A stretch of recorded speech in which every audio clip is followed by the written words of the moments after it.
Right. Hey, Brian. So, episode 2. How are we doing? So two, we are here. Mm-hmm. Mm-hmm. So, Yeah. I think having a particular topic can be restrictive, although we've got a few things we could talk about. Hmm. I think finding our flow with this is more important Hmm. to center ourselves in authenticity. And Can we not just have a normal chat like we were having that's what I before? mean. No, exactly. So what comes up for me is this idea that, and something you pulled me up on very recently, is that when it comes to recording stuff for this channel and for see it's rising now as well, is there's a part of me that's putting on a front and being almost performative Hmm. to put up a mask to try and be Hmm. someone I'm not for the channel, Hmm. you know. It's like this authentic me that the way I speak normally with you on a phone call, just suddenly Hmm. I suddenly zip into this other person when we hit record Hmm. to do something. Hmm. So expressing it right now actually is bringing up some emotion. Hmm.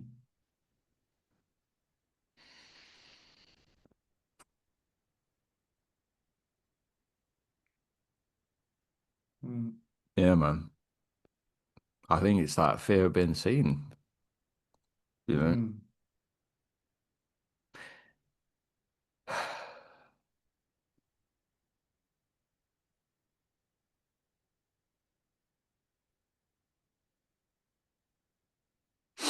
And I Hmm. don't want, as part of me wants to put that mask on, it's not actually what I want. Not really. Hmm. It doesn't Hmm. feel good when I do it, Hmm. but part of me feels good. It's weird. Mm. What's the benefit of it? Then I can control the way I'm perceived. Hmm.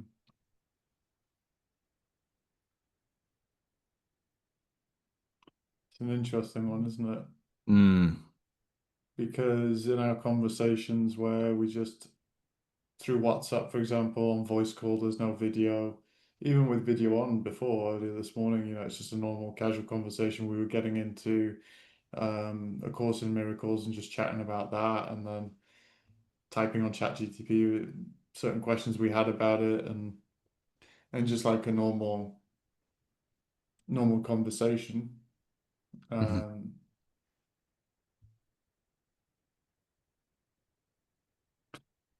in a way, I feel I slip into something as well, but I feel it's still very grounded in my authenticity, which is just this calmer, present state.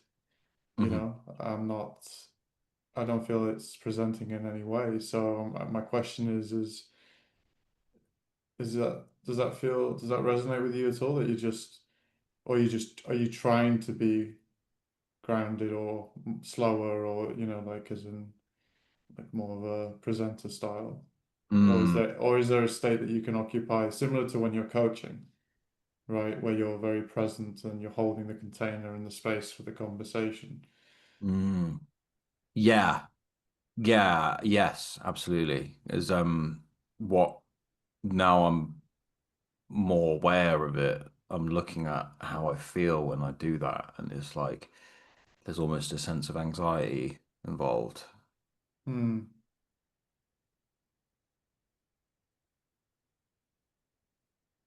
And like thinking of the next thing that needs to be said.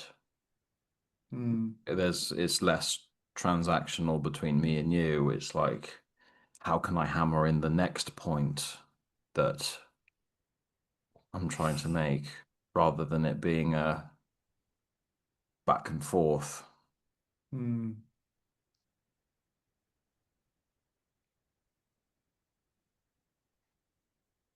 which is not actually present because I'm thinking in mm, my head about the next thing to say and not actually here. mm. Well, it's all practice. I mean, there's the Mm, nature of knowing that you're going to be observed and you're already observed by this other lens, this camera. hmm. Um, well, as we know, occupying the preference. What is your preference? My preference is to just let go and be this because this feels natural.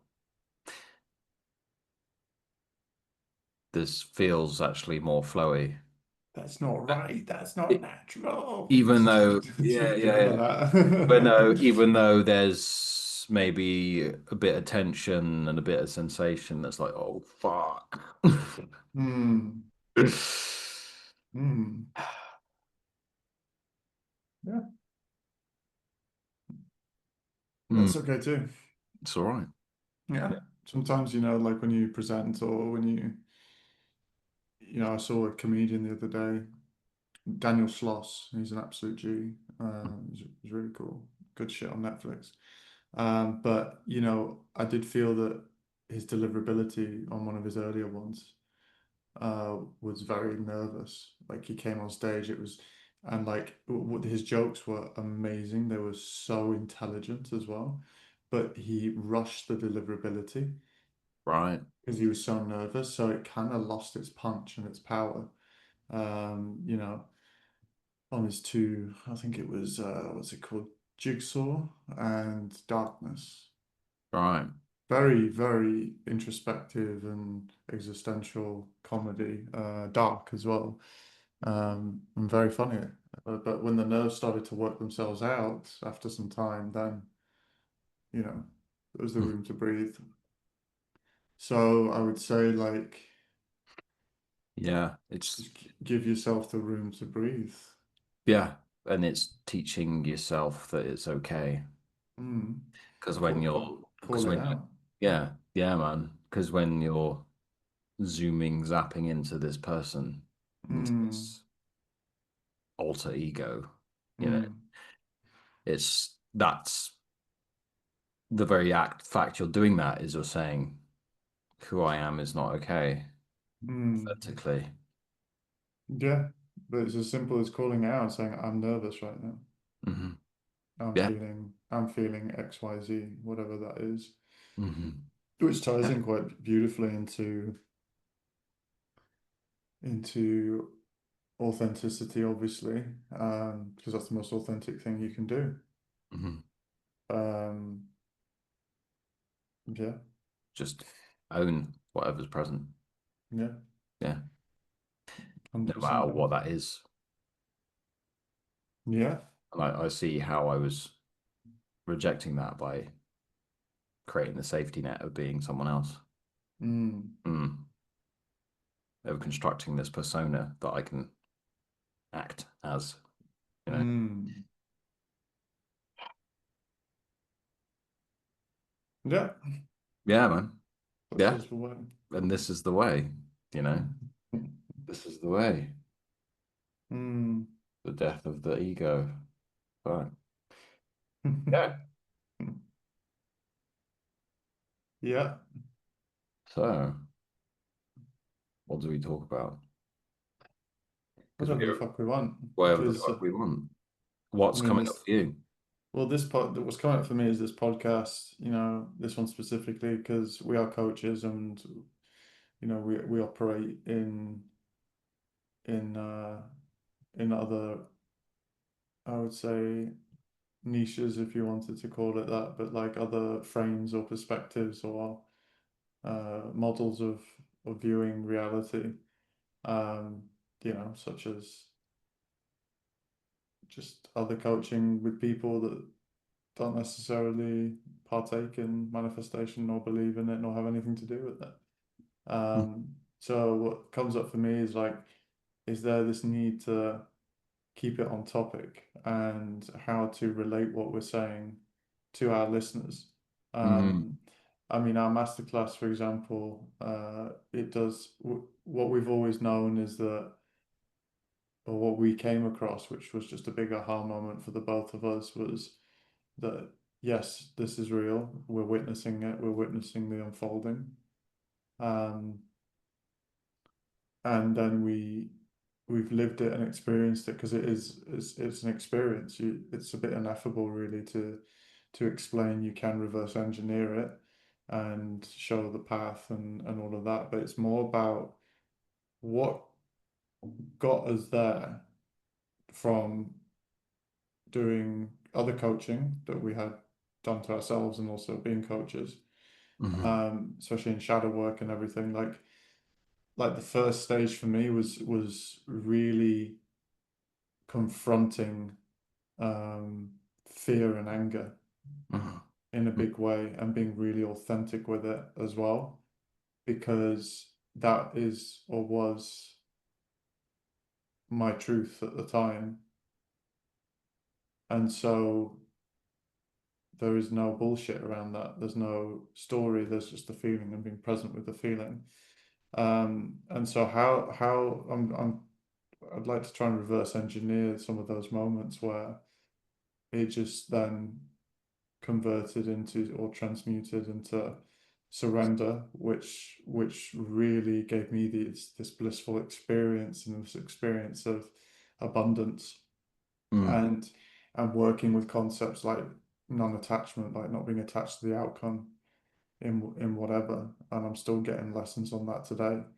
Um, Big lessons, heavy lessons, well, perceived as heavy, right? If you look at it from an ego perspective, where I'm in like court cases to do with custody of my kids. My ex lied about something that caused this scenario, right?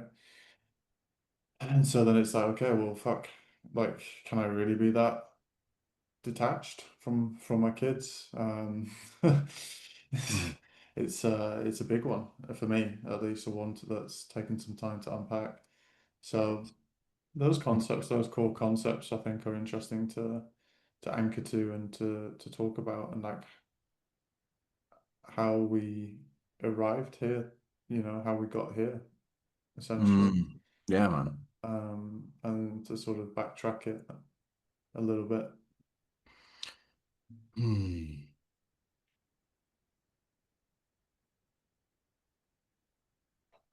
Which for me was, yeah, I came in because I'd fucking had enough. Mm, I'd had enough. mm, Feeling like shit. mm,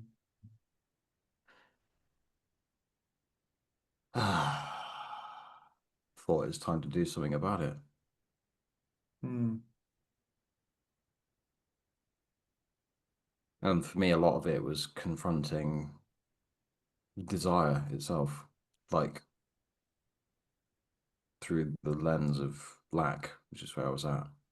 mm, The neediness, the needing mm, to gain stuff to look for love from out there because so many people get into this for a specific person.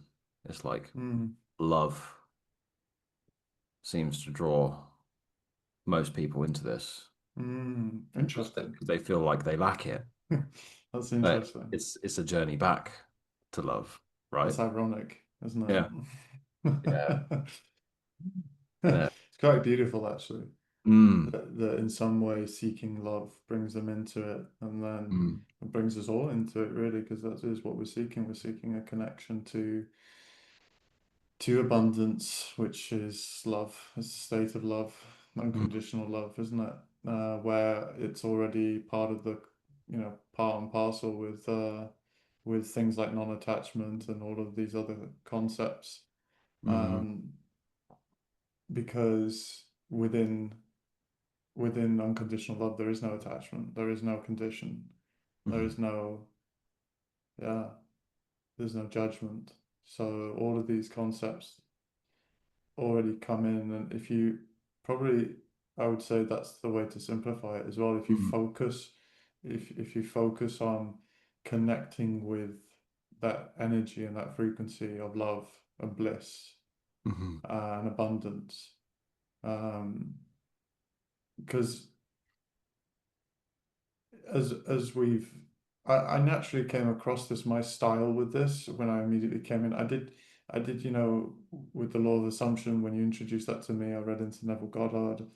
Um, we talked about it, and then I was like, I was doing the wish fulfilled in the evening, that leaning into the wish fulfilled, um, with specific orders, as they call it, right? As Mm. as it's called. Mm. Mhm. Um, and I felt that the attachment was there, especially because it had to do with the situation with my kids. And so what became a life of bliss for me, or what allowed for a life of bliss, and really occupying that space of true abundance and love, and it was definitely actually just focusing on the energy of abundance and love and praying. And my prayer isn't the typical Christian prayer or Islamic prayer or anything like that. It's whatever way works for me, which is either journaling or breath work, Mm. and having my own ritual, my own way to Mhm. honor honor myself or honor source or universe. Mm. And Um, yeah. yeah, yeah. And so, yeah, was that natural to you? Was that Mm, authentic? definitely. Because I feel Yeah. like a lot of people get into this and it's like, oh, what about journaling? What about scripting? What about visualizing and affirming? And then they're like, Mm, oh, I must take this on as something I have to do mm, to mm, get. mm. And then the forcing starts. Um, Because it's something that you have to do. You mm, choose, so essentially you've just made yourself a victim to yes, you've no, you've it. removed your choice almost, your Yeah. free will. You say, I have to do this now. And you Yeah. are approaching it still from a state of lack and a state of Mhm. scarcity. I like to use the word scarcity. So a place of scarcity, so which is a place of fear. So you're still attached to the outcome. There's levels to this egoic trap, you know, and you can break through a little level. It's like, like a miner pickaxing a little bit, and there's still no diamond or there's still no gold, and then going a little bit further and a little Mhm. bit further, and then sometimes you get fucking blown out the mine, and then you have to start all Mhm. over again. Mhm. Um, so um, for sure, I mean, if you approach it from a place of having to, then you're approaching it from lack, which isn't abundance. Mhm. So Yeah. what would an abundant way be to approach this is, first of all, realizing that it's all your choice. No one's forcing you. And the thing is, it's as above, so below, as within, so without, right? So if you occupy that, I think people may be afraid to admit that they have ownership and authority, and as in a decision, a choice. Mhm. Because if you realize that you still always have a choice, then that makes you responsible for a lot of shit that you've already done, Mhm. in the sense of how you've responded to circumstances, or how you've proactively maybe sabotaged something, So taking responsibility, is a huge barrier I've Mhm. seen for a lot of people. Uh, Mm. Mhm. and it was for me. And I'm still not completely free of it in some areas, and that's why I'm still getting these very, very, I would say, quite harsh lessons. They're not punishments. I know that they are lessons, but Mhm. things that have really shaken my reality, and like really questioned my faith and everything as well from it. Mhm. So yeah, I would say that would probably be one, is that fear of responsibility, fear of ownership, Mhm. Because if you realize as well, what's the typical thing in what is everyone afraid of? Like getting blamed, Mm, right? Whether it's a work situation, whether it's a family dynamic situation, whether it's a relationship dynamic situation. So like getting blamed is like, oh, it's the fucking end of the world, you know, and maybe that plays into that mm. guilt that people Ah, carry. yeah. So what comes up for me is like Mm, accepting responsibility. That means that I'm to blame for all of it. mm, Yeah. yeah. And that can be another egoic trap, rabbit hole you go down. You're like, oh fuck, I have to accept responsibility for everything that's happened to me. Mm, Yeah. So I'm to blame.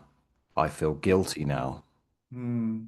That's a question of You semantics, though, because Mm. taking responsibility does not mean that it's your fault. Yes. Okay. Mm. So for me, letting go of blame, both blaming others and blaming myself. Mm. Another thing I'm still working with because I don't really blame others now. It's more, I still blame myself for some things. I'm still working through um, forgiveness for a lot of things, and so that's something I've worked through a lot of it already. But this is on like, I guess it was like the next step or the next level of forgiveness because before it seemed pretty easy actually, and now it's Mm. like, oh fuck, you know, I've been presented or confronted with a situation where I'm like, there's a lot with it. So forgiveness, yeah, yeah, letting go of blame is a good one, Mm. I would say, in this situation. Um, yeah, That's why we it's, talk about meeting yourself where you're at as well. mm, You know, you could wrap yourself up in, well, I should be further along. I should be, mm, but this is not how I authentically feel. This is not what's present. yeah, Mm. 100%. And the funny thing is, right, is that you're always manifesting. Whether Mm. whether you reject this or not, you're still always creating your reality and your experience. Mm. Um, and it doesn't seem, because it's so subtle, it doesn't seem like the shifts are so subtle. Um, I would say last year, I occupied this space of faith and utter surrender. And I'm not religious, never believed in God or anything like that, but I was like, I know God. Like, I don't subscribe to any religion, but like I was like, fuck, like I know God and I'm living through and I'm channeling something, whether they call it the Holy Spirit in some religions and they call it something else in others, but it was Mm. like, wow. And then really trusting that gut feeling, that intuition to direct me. And I tested that and I was like, okay. And then I also didn't listen to it sometimes. And then I got the fucking punch in the face from that too. So yeah, I feel like letting go of any preconceived notion of how this has to be and that you have to manifest or you have to be specific or that you have to affirm or that you have to do breath work or that you have to pray or that you have to Mm. um my camera loves to do this at the moment. It's all right. There we go. You wouldn't want to miss my pretty face on camera. Mm. Very nice. um so affirming in whatever way you choose, right? It's being natural with Mm. it Yeah. because it's supposed to be effortless. Yeah. And Surrender is effortless. yeah. And That's a big like, clue, isn't it? Like it feels like that could be a mm. clue. Like if you're putting a Mm. lot of effort into it, then maybe turn around and try walk the other way. Mhm.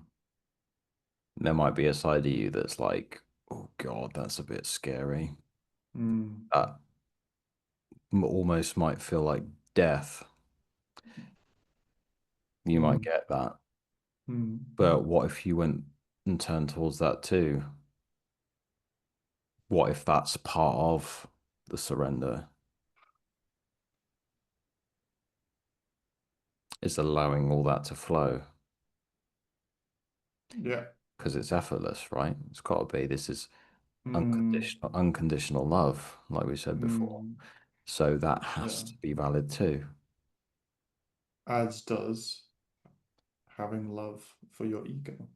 Mm, Because, and this is something I strongly disagree with in spiritualism, spiritual teachings, or I hear some people talk about it, people in, psychedelic therapy or therapy in general, in manifestation as well. I've heard some people, some creators talk about this as well, and it's like, oh, you have to kill your ego, mm. and I was just like, I don't know if it's possible.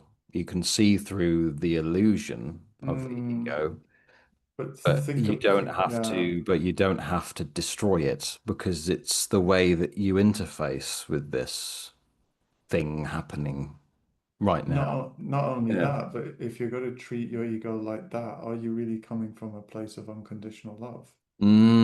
True.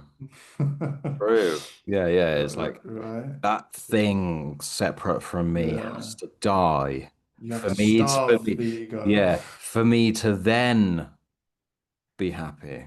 Mm. Starve. There was a song by, I think it was Pendulum. It's Starve the Ego, Feed the Soul, or something like that. And I was like, it's a good song. But that whole concept of killing the demons, like kill your demons, and all of that, slay your demons. Yeah, yeah, I go to the jungle in South America. I've done 9 ayahuasca trips. Like I'm just paraphrasing it, it's a hypothetical. But Mm. and what you need to do is meet your demons and slay your dragons or whatever. And it's like, how about you just befriend them, Hmm. and um, your demons, that's just another model to see the ego, I guess, and to meet yourself as well. Yeah, because to kill it is like, it feels like very forceful. It feels, Combative. It's like yeah, I'm me and that's that over there, and I have to mm, do something to get rid of that. Although, mm, we know there's nothing but me here, so what am I fighting? mm, Just mm, myself, mm, you know? 100%, And 100%. the more you exist in that energy of fighting and forcing, the Mm, more the mirror has to reflect that. mm, If you can notice, mm, just look at situations where you've tried really, really, really hard to make something happen. It's always kind of pushed back against you, hasn't it?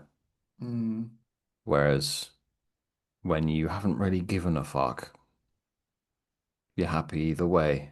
But that mm. would be nice. Let's just go with the flow, do the thing.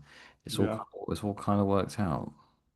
yeah, yeah, it does. And trusting the timing of everything as well is important. And Mm. it's not up to you when. And I feel like that is also self-love, or coming from a place of love, because you're being patient with it. You're showing patience, you're demonstrating patience Mm.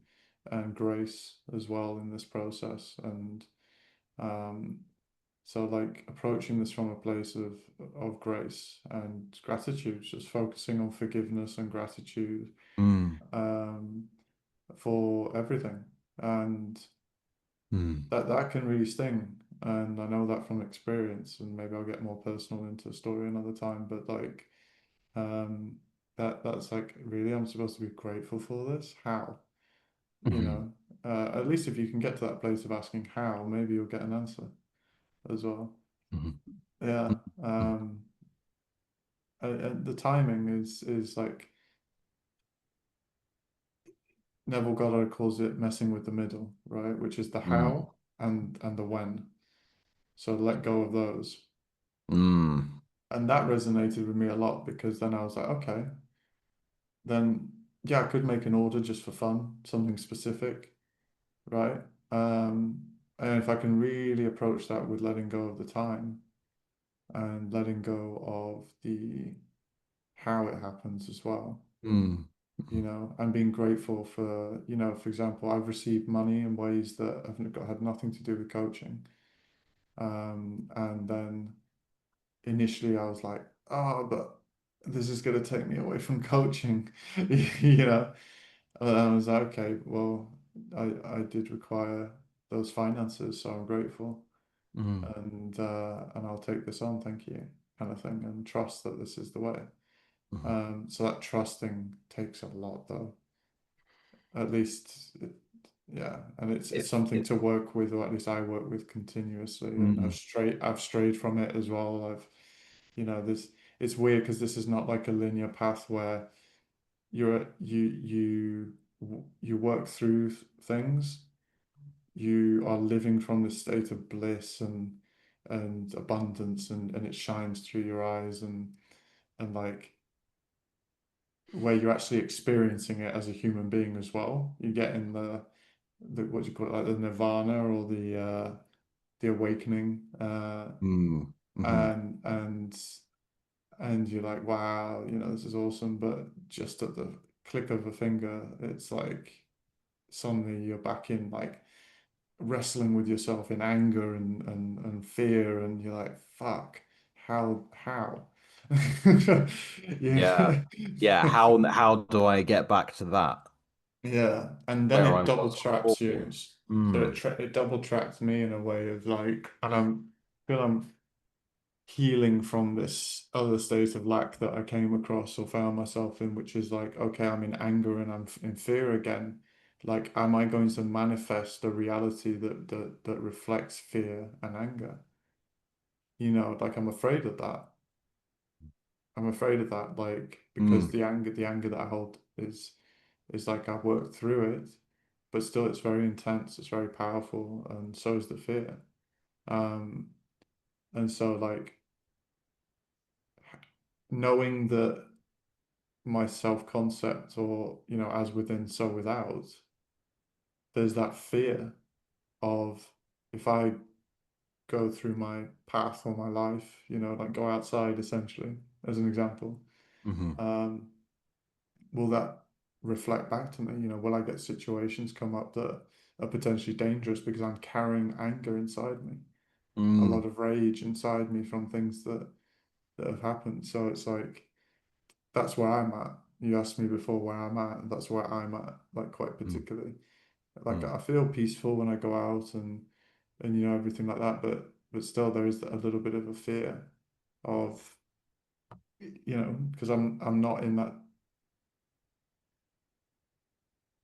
because I feel it. I feel the Mm. anger and the fear, and I don't want that reflected back Yeah. to me, So you why does that need to be any different than it is when we're talking Mm, about unconditional love? mm. So I think there, that's just what comes up for me with that question is the important thing isn't necessarily the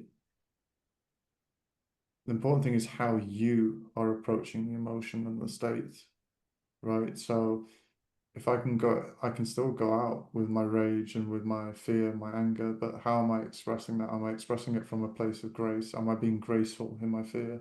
Am I Mm, being graceful in my anger? Am I approaching it with love as well towards myself and patience and everything mm. like that? Because if I see a problem with it, then I will have a problem with it, Yes. you know? Is Uh, the whole whatever you resist persists. Mm, So the fear and anger isn't really the resistance, it's the mm, judgment of it. It's the mm, stuff you put on top that's like, I'm afraid of this fear because it mm, might happen. Now mm, that's the thing is that now the ego knows about manifesting, it now tries to analyze everything. And it's like, oh God, I'm feeling this way. So this must mean this could happen. mm. And you see how it can compound the judgment on top even further. It's Whereas, layers. whereas before, when you were asleep, it was just like, oh, I'm feeling fear and I don't like that. Mm. Now there's this like metaphysical layer on top of judgment, trying to figure that out too. You see what I mean? Good luck to it. Mm. Can you So let? that, but that can do all that. So what I'm getting to from that Yeah. is like that can, it's free to do so because that's what the ego does. Mm. Yeah. So I no Yeah. It's longer just, are you identify with are it. you are you identifying with that, or are you saying, ah, I see you? Mm, No, I'm gonna just feel the way I feel, and that's okay. mm, mm, This moment is enough, mm, you know? mm. And we talk about that a lot in our coaching, or that's what we really coach through in that stage as well Mm. of people who are in scarcity and and and who are going through that fear is is definitely that not identifying with the emotion, right? Because you are not your emotions. Hmm. You're also not your thoughts. And I read this passage in A Course in Miracles, right, which really like jumped out, which was like, and it's irrelevant whether I believe in the whole thing or anyone believes in that book or what is written, but it Mm. really jumped out was like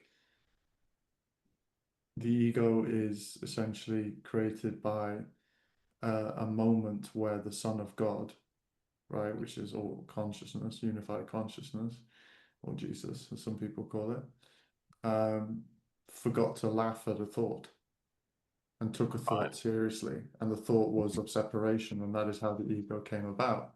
Mm. And I was just like, fuck, that's as above, so below. Here it goes, right? As above, so below is that when you're having those thoughts, dark thoughts, intrusive thoughts, call them what you will. Try not to even call them that, just call them Yeah. thoughts, Yeah, because because you judge that's them how the intrusive. ego comes in again. Well, this is a dark thought, and this is an intrusive thought, and this is a bad thought, and this is a good thought, and this is like, oh, you know, this is a deviant thought, like, and it's like, Mm. ooh, and it's like, they're just thoughts. Yeah. So, so laugh at them, some of them can be funny, or just laugh anyway, just show it love and or ignore it, whatever you choose to Mm. do. Recognize, not ignore it as in pushing it away. That's not what I mean. Like, because if you push it away, then you're still engaging with it, and that is a trap Mm. too. That is a trap that a lot of people fall into with manifestation. Is is they think that because it's like what you resist persists, and resisting is yeah, if you try to push these away and like ignore them, like then you're in resistance because you're forcing them away. It's actually better to turn to them, face them, validate them, and let them be on their way, you know. Mm. Yeah, man. Because everything is fleeting. Mm, Yeah, the thoughts, if you were just to pay attention to your thoughts right now, they're just coming and going, aren't they? mm, Everything is temporary. mm, But when you attach to it and go and start resisting, oh dear, I need to do something about mm, this. This separate me needs to change something. mm, Then it all starts to get sticky and it starts to stick around. But mm, it was never meant for that. It's meant to mm, flow through and continue on its way. mm, Same with your emotions, isn't it? Always changing, constantly changing, all the time. mm, Nothing's ever the same. But there's one thing that is always the same, mm, and that's you. That's this moment here. mm, So if there's a sense of like, this moment isn't good enough, and that's what came up for me earlier when you said worrying about the how and the when, mm, isn't worrying about that kind of saying I need to get over there and this right mm. now is not good enough. When that happens, that'll enhance this moment.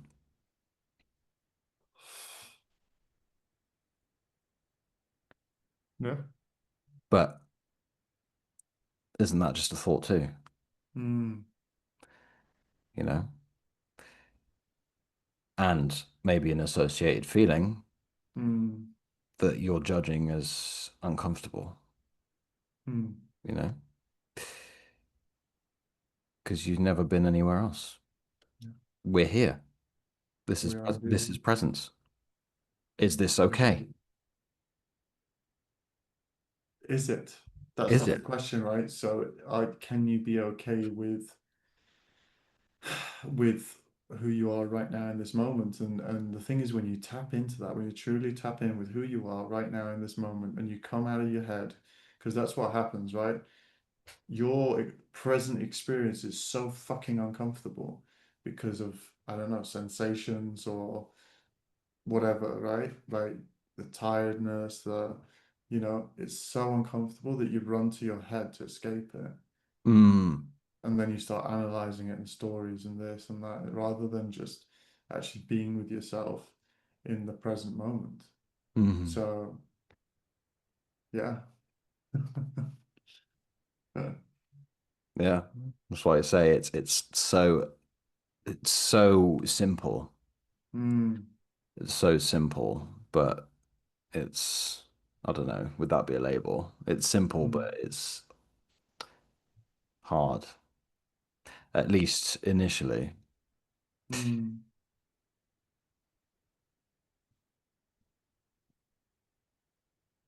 because suggesting to,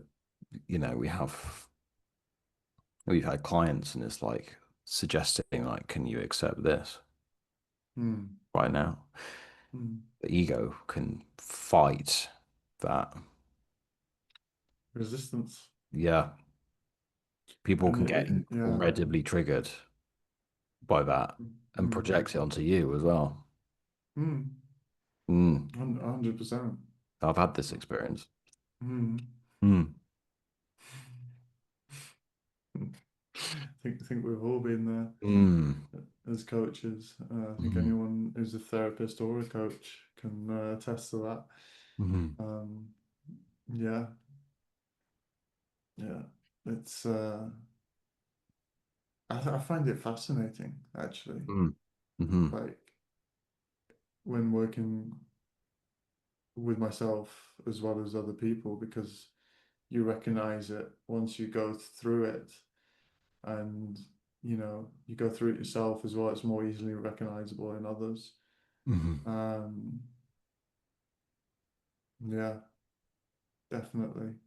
So I find it fascinating, like all the different traps, because you can tell when someone's like the ego is working inside them with what they're, or there's something like they get triggered, or there's explanations for everything, or excuses, or to double down on that victim state. And when you challenge it and you go there with them, and that is your duty as a coach in this, is to go there with them. If you do shadow work coaching, or if you are able to meet things like that, because trauma can come out, right? And and yeah, because standard coaching doesn't cover this. mm. Standard coaching, unless Yeah. you're trauma informed, that it doesn't really Yeah, yeah, cover of this. course. Yeah, of course. And it's a great modality, like it's a great way to start, because it's about questions and transforming conversations, or transformational conversations, and setting a container like with the presence. And very often that's enough. Like, Carl Rogers, one of the greats with client-centered therapy. Those his models have been applied to a lot of coaching models. Hmm. It's a beautiful way to to do it, because it's like you give the container, and then the rest is up to them, really. Hmm. Hmm. That's why it's so powerful and why it works so well. Because I remember when we were co-coaching each other every single day, every morning for months. It was like it really anchored us into this, you Mm. know, um, because if I was having a brain fart, or whatever we called it back then, like a kind of like we were tripping, right? We were saying, "Bro, I'm Yeah. tripping." Like, I Why are you don't know tripping? why Yeah, you're tripping, bro. yeah, It's just like yeah, why am I tripping? And then whatever was there would resolve itself, you know. Yeah. Mm, And then it's like what? There's like immediate bliss and like this rush of energy and mm. seeing everything like through this beautiful like just everything was enhanced because of the presence.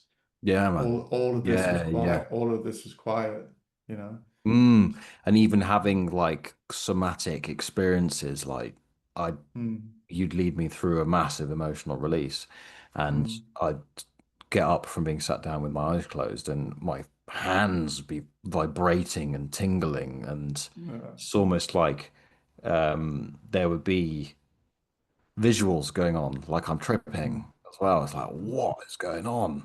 mm, mm. Like I crazy stuff. I had that the other day. I had like a kind of like a almost like a geometric butterfly in my vision, and I was like, Mm. whoa. Yeah, like where's that come from? Yeah, so yeah, yeah, it's just that presence. Mm. It's a And beautiful thing. yeah, and this is why I feel like as a coach, you can only really help someone else to the extent that you've helped yourself, really.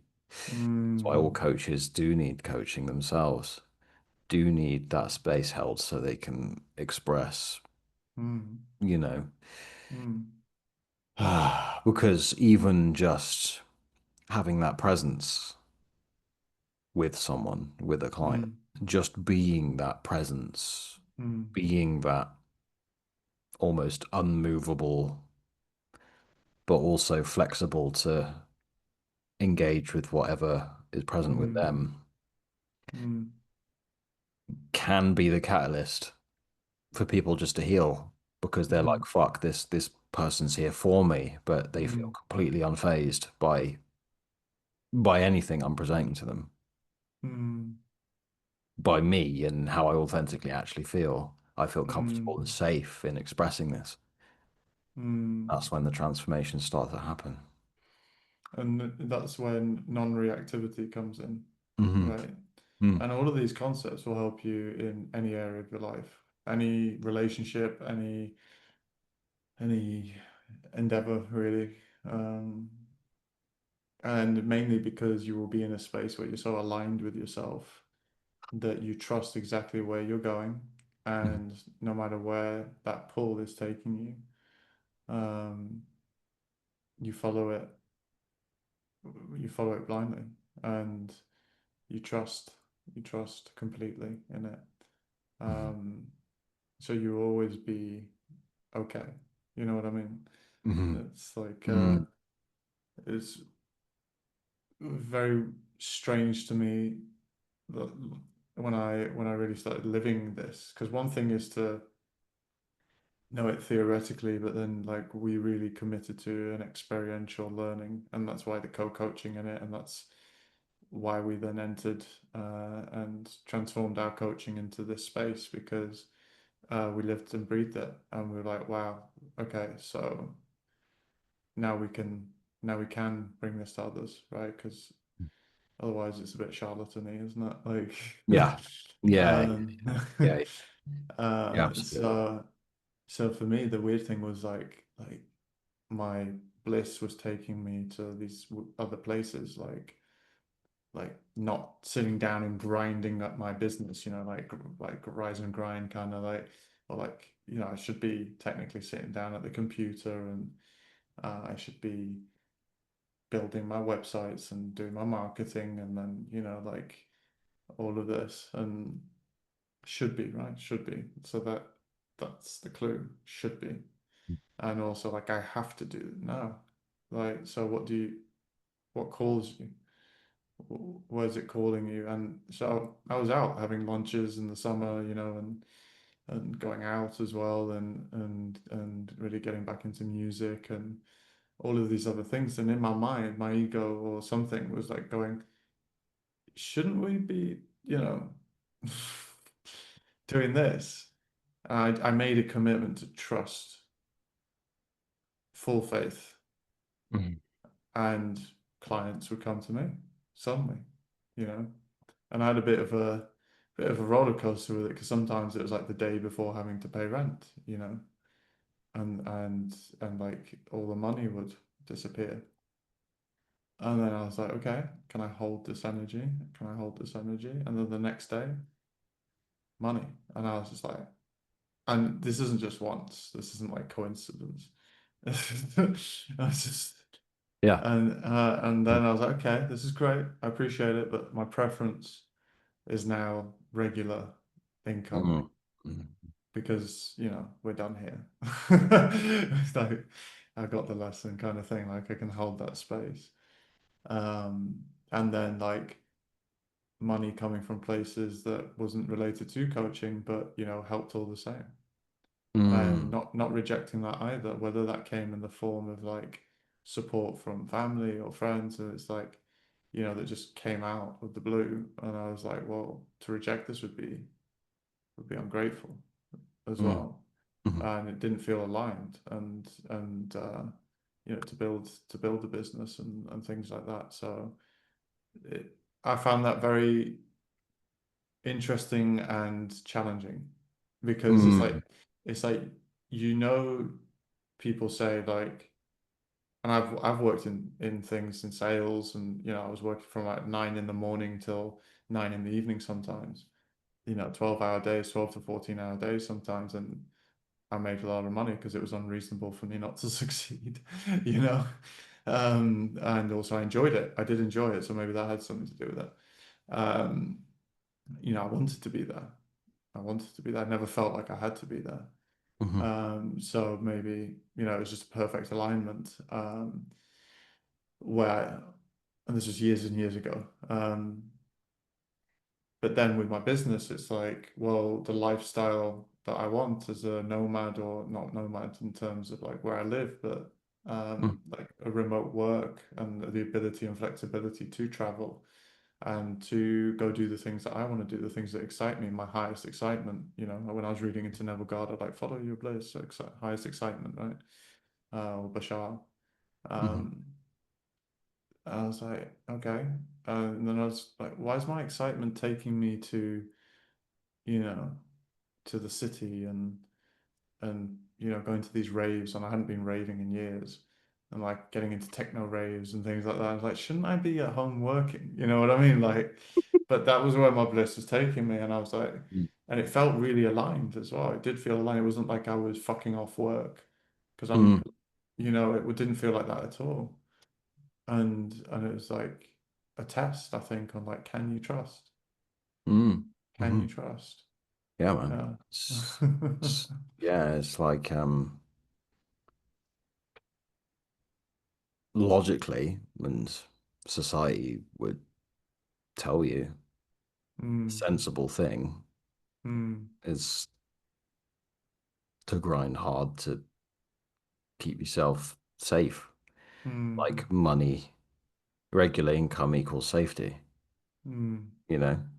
mm, And you not doing that, it's mm, like the conditioning's there, that mm. automatic, those automatic thoughts that are just like, oh, this feels unsafe. Yeah, Hmm. yeah. I'm gonna pause a sec. Sweet. Mm. So Yeah, we've had a little break. Daniel's got some nosh. I do. I do. And that's actually one thing that's anchored me to my faith. Not the burger that I'm eating now, but the lady who made it. Because Mm. the way we met, it was just like, you know, undeniable. And you know, the person that she is and everything. And it really anchored my faith into like a higher kind of power Mhm. as well, for sure.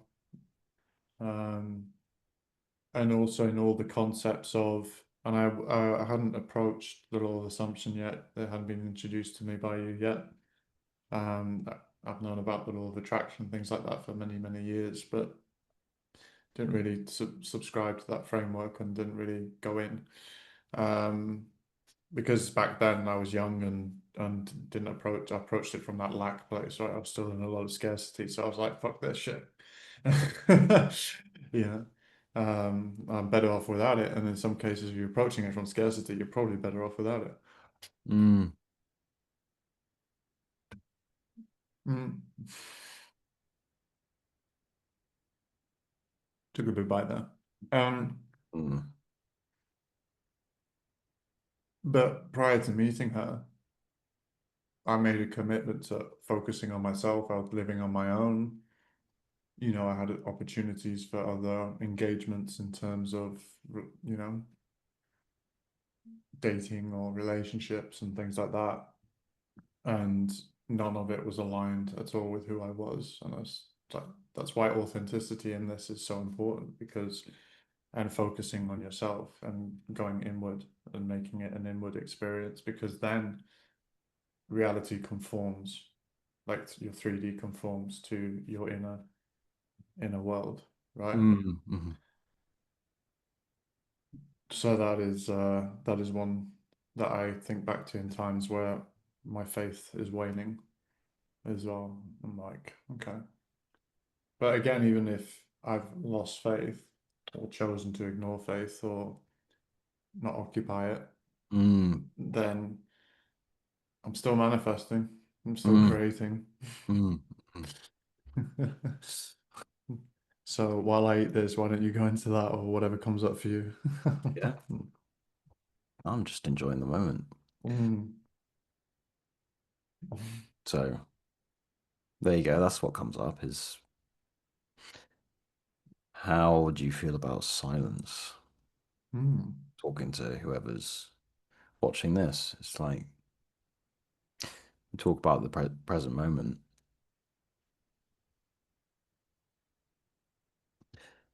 I feel like a lot of my life, at least, was spent avoiding silence. Mm. 'Cause, I'd get home and I'd stick the music on or the telly on, video games on straight away, get home from work, do that. It's like sitting with myself was so horrific an idea that avoid it at all costs. Mm.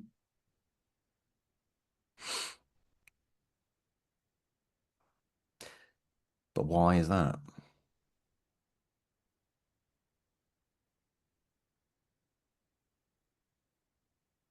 It's like when you finally stop, all the stuff that's real and authentic starts to rise to the surface Mm. because you got to be constantly numbing or avoiding to put that mask on to push it away. Mm. But when you truly stop, it's like the mask's lifted. You're not doing anything Mm. anymore to run away from it, to be someone else. It's like the real me is here. Mm. Oh, that's a bit scary. Yeah. Hmm. But why? Why is that scary? You know, what feels threatened by that?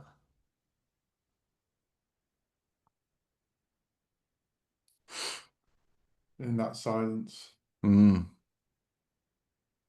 The same with same idea as maintaining eye contact with someone, Mm. you know. People used to tell me that as well. They said you've got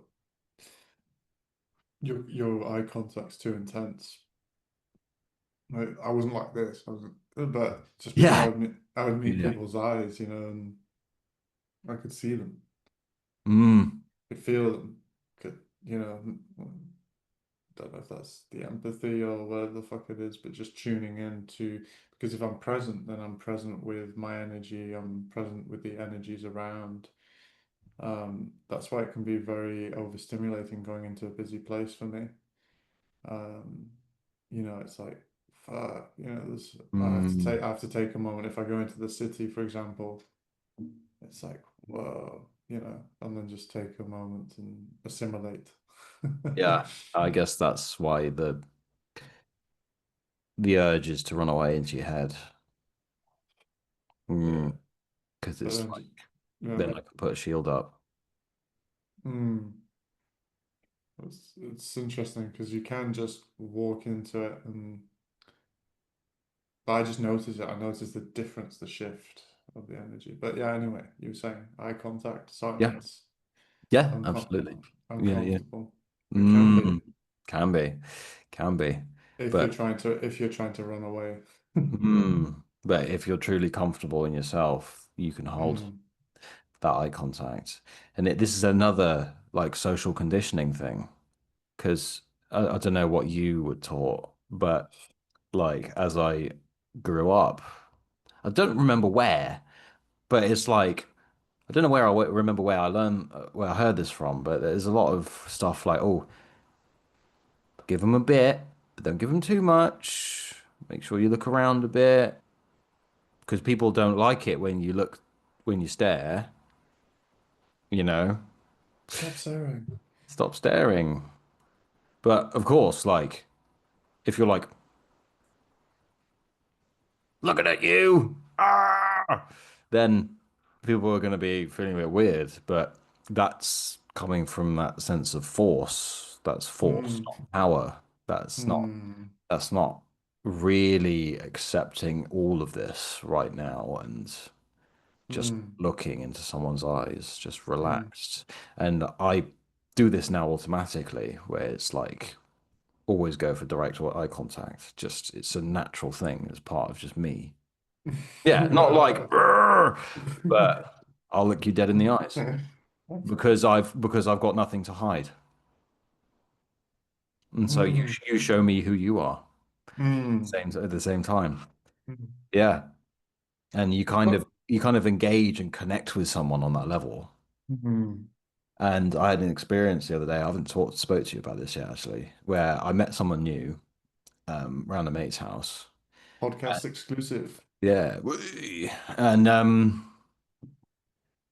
and towards the end of the night, like he was he was quite dominating with his frame. Um, and a few things I'd say he'd be a bit like dismissive Mm, until right at the end of the night where I stood there, we were getting ready to leave, and I was going to go home. They were going to go off and do some graffiti on the bridge, basically. They're a bunch of artists. Um, and I looked this fella, I kind of dead in the eyes and just kind of just spoke with him about stuff and about my daughter and about mm, feel about things and this and that, and just being mm, totally open, looking him square in the eyes. And I could see this exchange of energy where he was an expression of aggression on his face, and then like calm and realization, and then almost fighting with himself, and then he almost started to tear up, mm, like he was trying to hold back tears. But I felt this exchange from him when he actually settled into like almost a gratitude for me being there with him and mm, allowing him to go through that in my mm. presence. It was weird, but That's interesting. it was like a gift that we Mm, gave each other in that mm, moment, mm. you know. Interesting. And That's the way he was relating to me after that changed. yeah. It was like this initial kind of defensive shield of not sure about you changed because I sat there with him through whatever was going on within him Mm, and held his gaze in a way that mm, was like light, and I was relaxed and I'm happy to share mm, me, and something shifted within him, and it was cool. mm.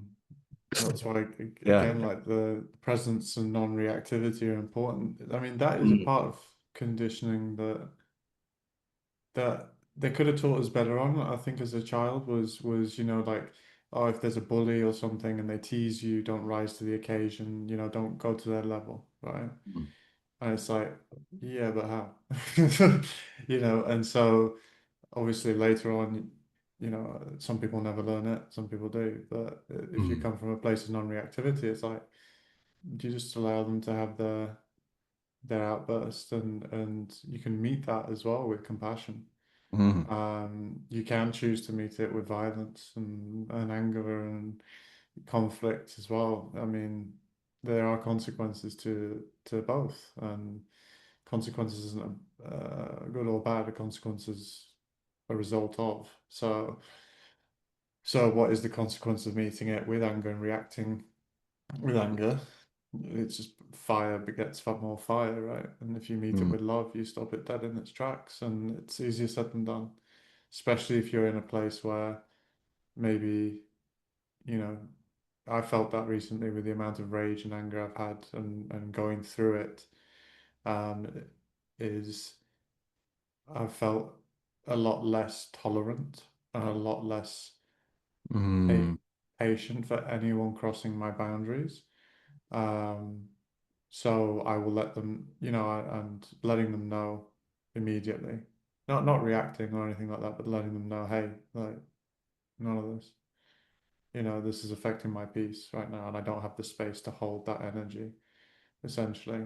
So you have another choice. You can turn your back and walk away, and that's it. And then forgive Mm. yourself for not maybe being able to, because like as a coach, you often want to help people and everything, but sometimes, first of all comes you and that principle.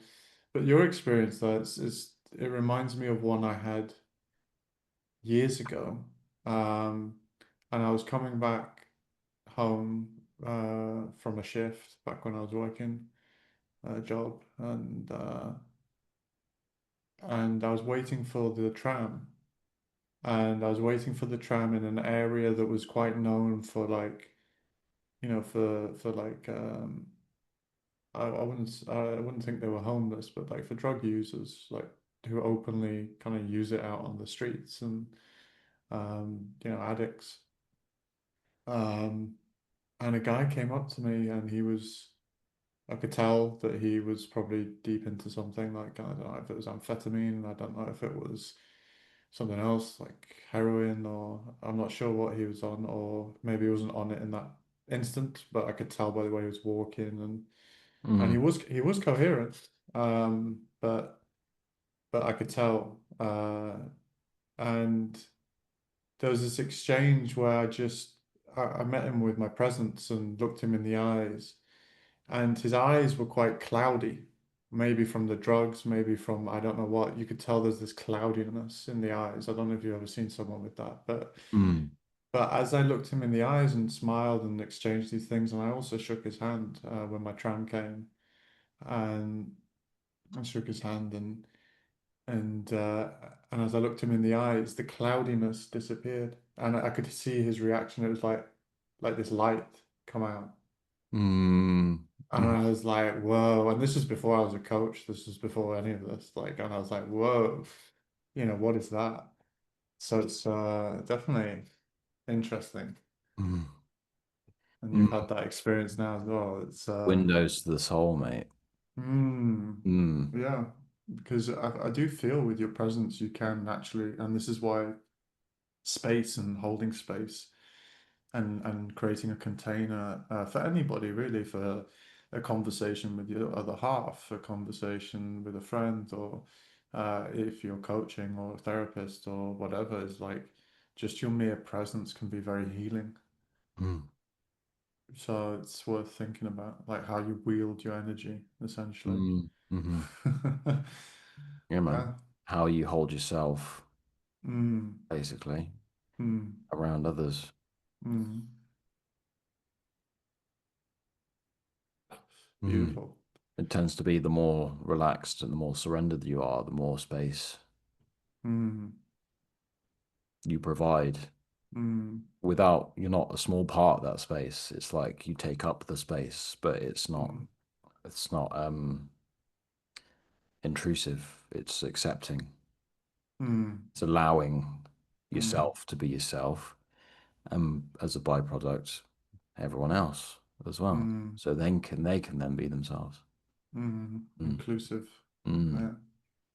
Absolutely. And you know, there will be people that test that when you're in abundance and you shine a light, and you know, there are people that will test that, and sometimes you might, let's say, not pass the test because they caught you on a day where you're full, you know, and you've maybe gone out without clearing your energy and calibrating, and you go like fuck off, you know, or in traffic when you're driving a car or something. It's like, ah, it cut me over, fuck, you know, and you know that still happens even to the most spiritual people, you Yeah. know. Yeah. um um so yeah, where was I?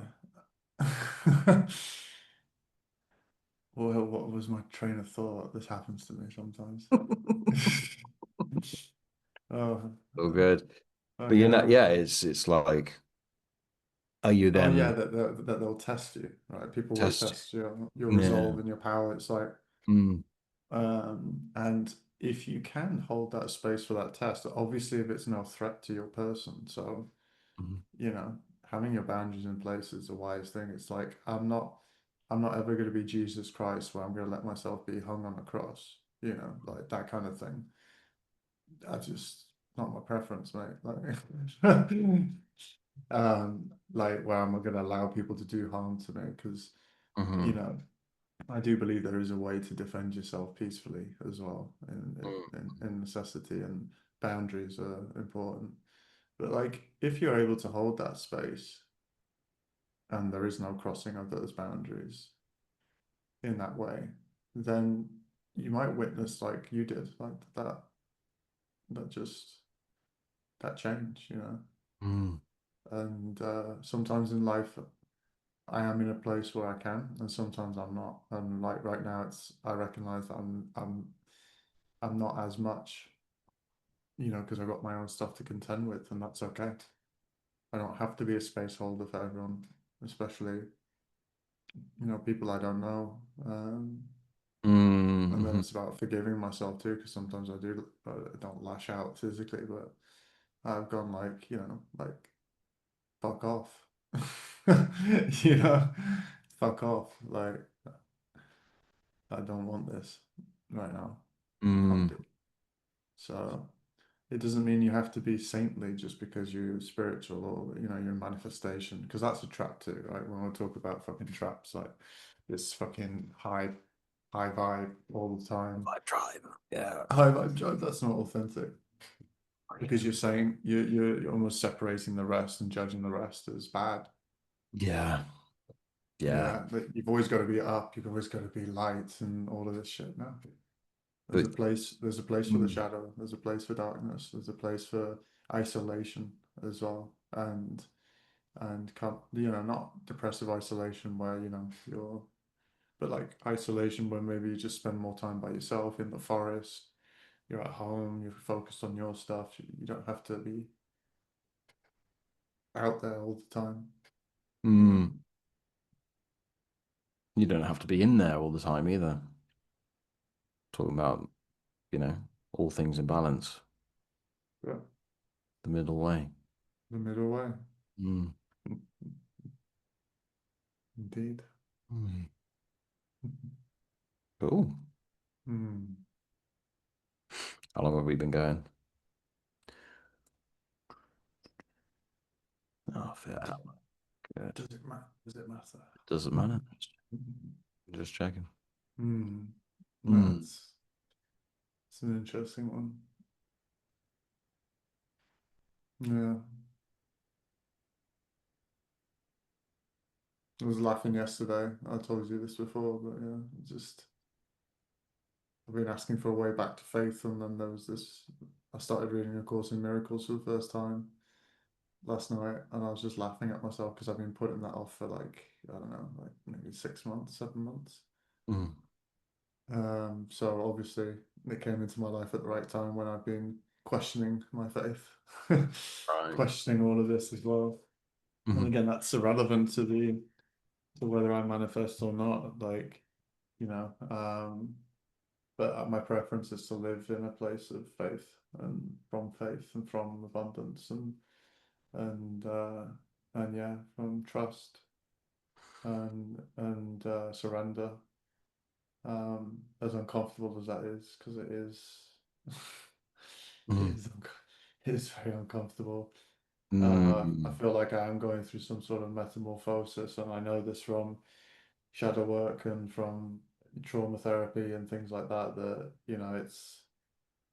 it's not pretty, in the sense Yeah. of like it's not all sunshines and rainbows, and nor does it have to be. It's beautiful all the same.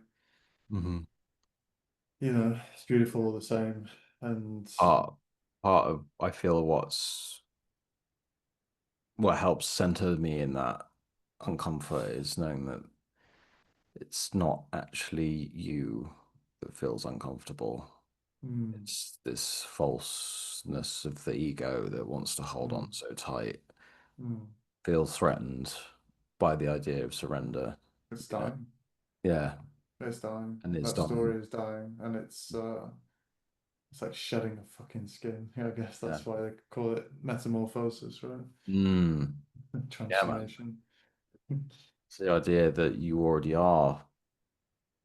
Mm, You already are. mm, So we're not adding anything on. We're not fixing. It's like shedding the skin of the who you weren't, who you're not. mm, Mm, mm. Absolutely. mm. But who you're not will hold on for dear life because you've believed that you're that for so long. Mm. Society conditioning from such young years up till now, maybe 20, 30, 40, 50, 60 years of believing Wherever you're at. to be that. Yeah. That's why it's meeting yourself wherever you're at. Mm. Yeah.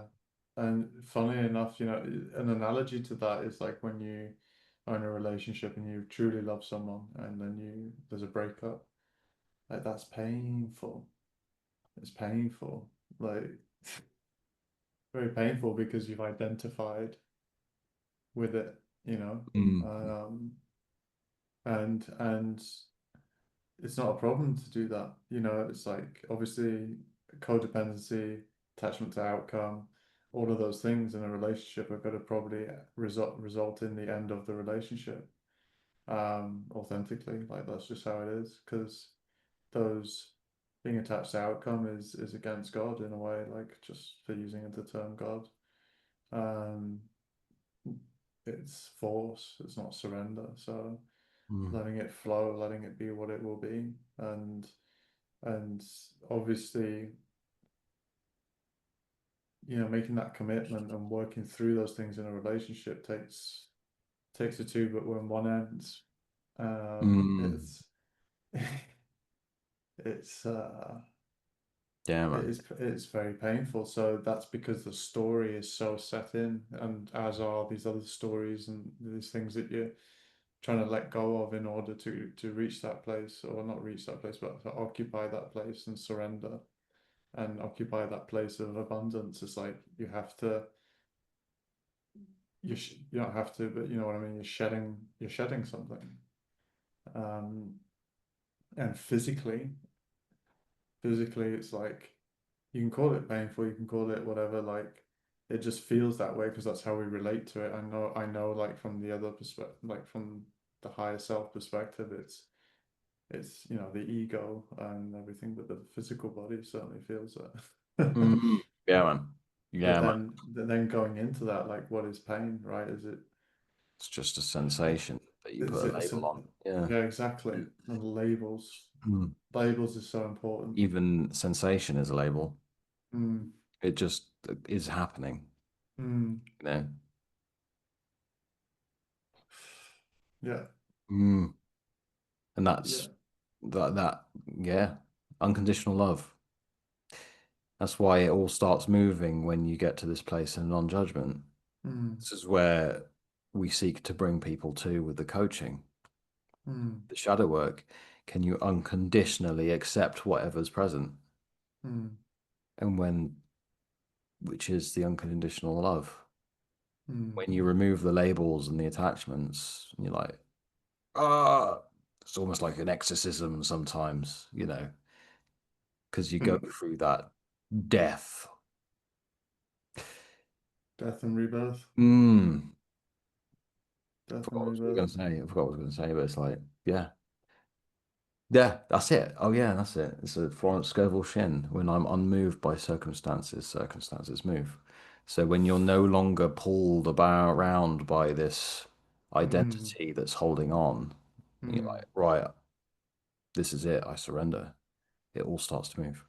mm, And that's something that we've observed in ourselves and in our mm, clients mm, over and over and over again. mm, It's mm. a fundamental, seems to be a fundamental truth. Yeah, yeah, like detachment from the outcome and detachment from circumstance as well. Mhm. Choosing how, realizing, and this is where true power comes from as well. Like empowerment is realizing that no matter what's happening in the 3D, you have a choice on how to respond, and how you respond is going to shape the next chapter, the next step, Mhm. right? So how you're choosing to respond. As an example, on holiday, like I had all my stuff was stolen out of the back of a car. And, I was in a space of like very low energy and like irritability and things like that because I was going through a lot. And but when that happened, I just laughed because I was like, I'm getting an opportunity here, a very stark opportunity on how to respond to this. Like, do I respond with like, fuck this, fucking, like, and the authentic response that came out was just laughter at the fact that all of my stuff got stolen, you know, while on holiday out of the back of a car. So window cracked, back seats pulled down, and they took everything because all the suitcases were in the boot. They were well hidden, but the little rental sticker on the car was a dead giveaway. So I just laughed, and I was like, okay, this is why I'm surrendering more now because I could react like fuck this, fuck that, like fuck, all of that, and I just chose a different way, and then it just opened up a lot of beauty after that too. It was quite funny. So you do get those opportunities in each and every moment on how Mhm. to respond. Mhm. The other day, the mechanics told me that my car, it's not worth repairing it because the repair would be, way too much above the value of the car. And and I had a friend with me, and he was more outraged on my behalf than I was. I was just like, okay.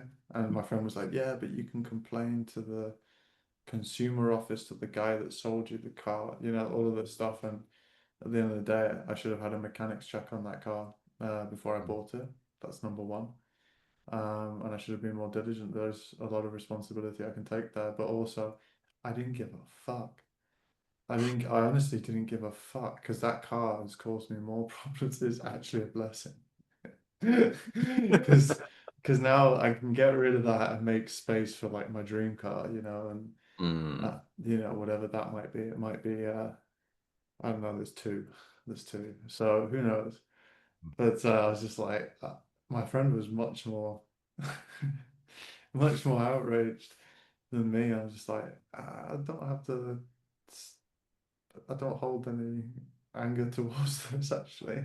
Mm. Like I did occupy that space just for my pure enjoyment. And this is the thing as well, like you can play out things for pure enjoyment, like for example, the guy who sold me the car, like I went through the scenario in my head, like oh, I've got to go, and but not out of rage or reactivity, but just like out of like I don't know, it's kind of fun. It was like I'm gonna like crack all the windows in all the cars he's trying to sell and like deflate the tires and everything like that.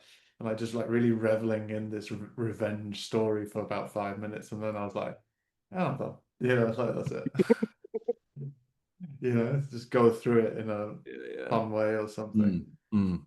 Uh, and I've thought about that a lot in terms of channeling. If you are going through something that's challenging and that it seems like a lot, it's very intense, and then it breeds as well, like maybe resentment towards other people or, anger towards other people, and that's all very valid.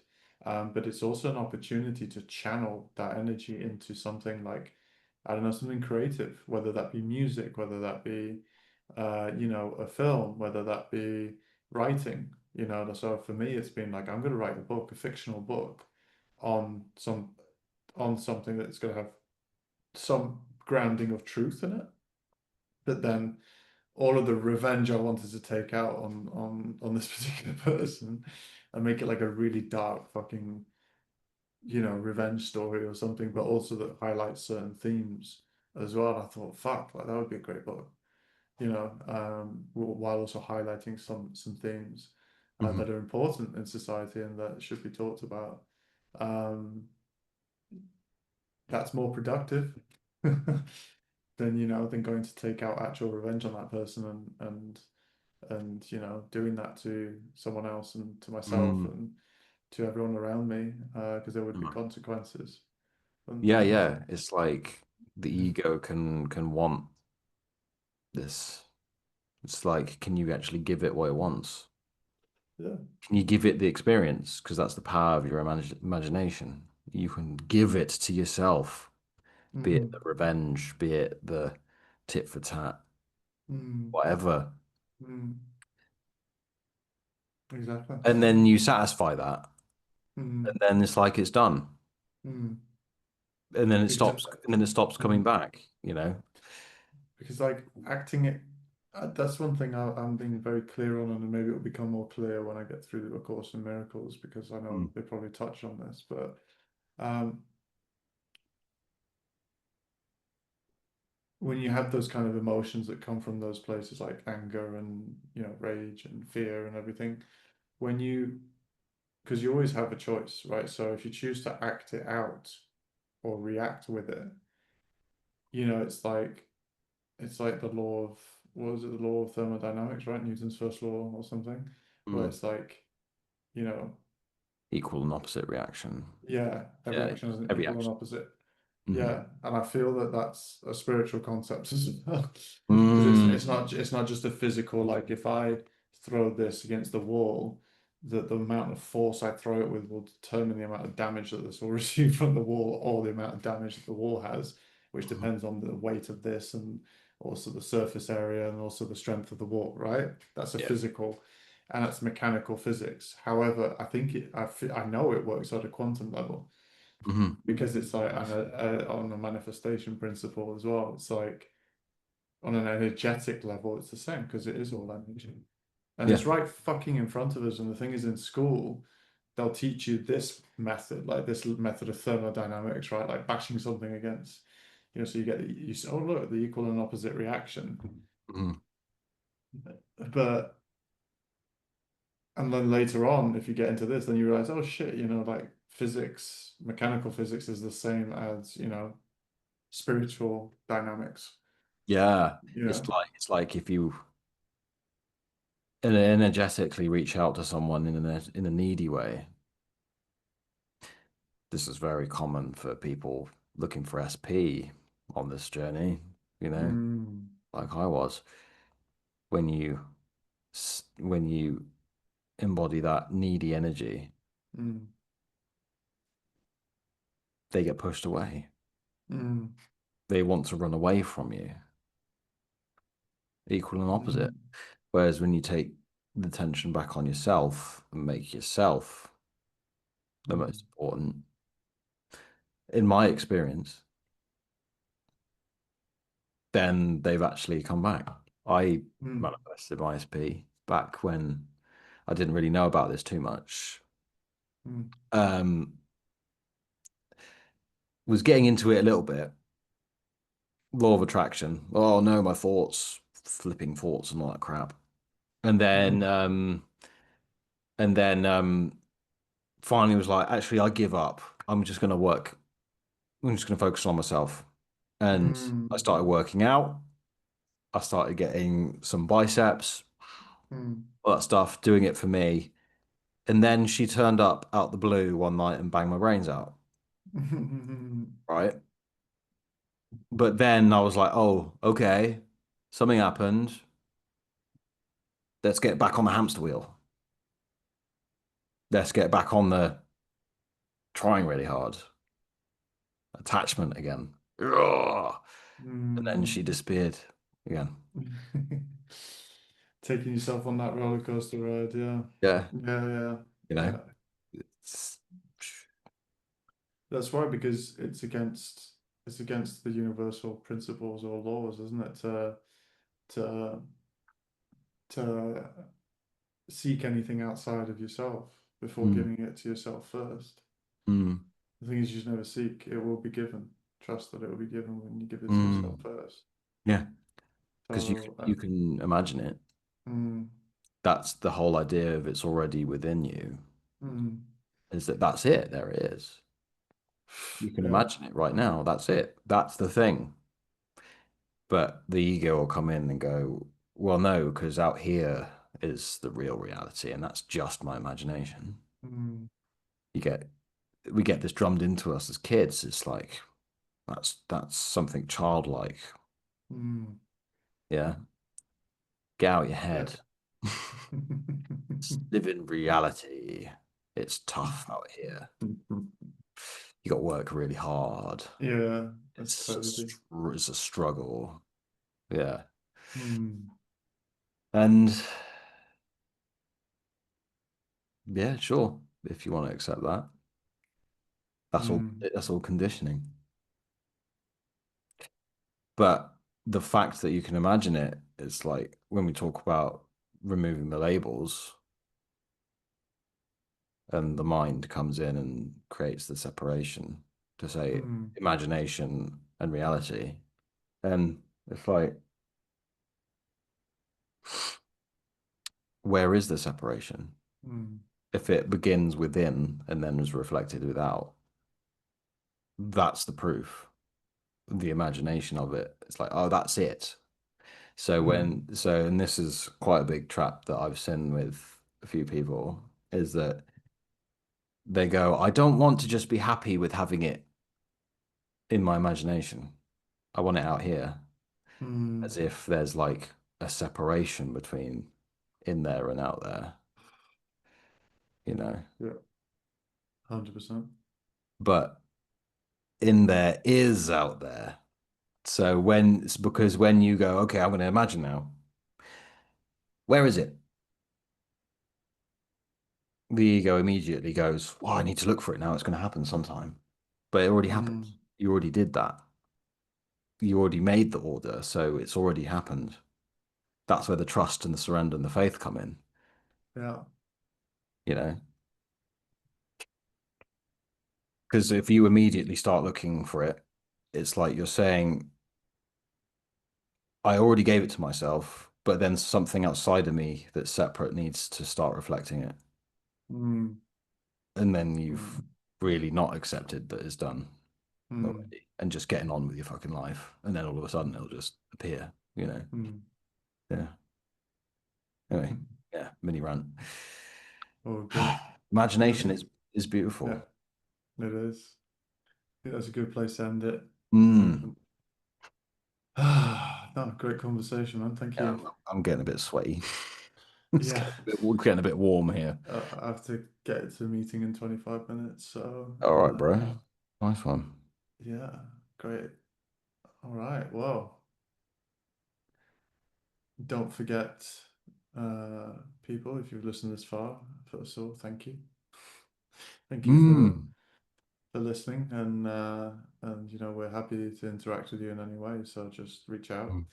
And the best way though is probably to go to our website and link in bio and description and have a little browse on there and maybe even consider our masterclass because there's a lot of content in there that will be signposts for these navigating the 3D reality as well in a way that serves you and Mm. also where you begin to occupy that space of abundance, true abundance, Mm. without attachment to outcome, without fear, where you can let go of all of that and simply just live from that place of bliss and just witness the unfolding and the 3D conforming to who you truly are, which the caveat is that who are you being, right? So if Hmm. you're being someone scarce, if you're being someone lack, that's in your self-concept, then so we have a few things that are different from most in this space. We have some tools in our toolbox that we haven't seen in this space, and we've used them and Hmm. applied them and lived them. So see for yourself. Yeah, cool. And if you want to chat to us, then there's a space on the website to book a call as well. Mm, absolutely. Reach out by social media too, no problem. Whatever you feel. Take care. Sweet. Peace. See you in a bit.